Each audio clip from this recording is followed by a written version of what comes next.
Have you ever found it hard to let everyone agree on something altogether?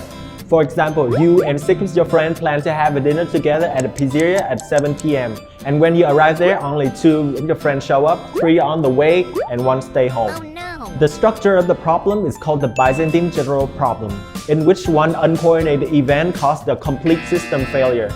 But exactly how do we solve this? Let's pretend that your friends represent the nodes in a blockchain that require a very quick finality to all agree or disagree on one matter in one instant.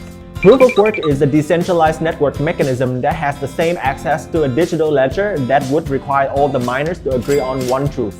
What's it written on a block? You may ask, why don't we hack it? Oh boy, we can do some quick math here. Currently, the Bitcoin hash rate is almost 1.9 quintillion hash per second. And we can spend $9,000 for an adequate ASIC mining. You would need at least 970,000 mining machines to practice a 51% network attack.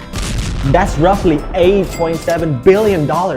Hypothetically, all the top 4 mining pool merge and join force together in the mining power, it would be a logistical nightmare. The reward 6.65 BTC cannot cover the cost spent on this operation. Proof of work is indeed almost impossible to hack. Do you think so? Let me know in the comments.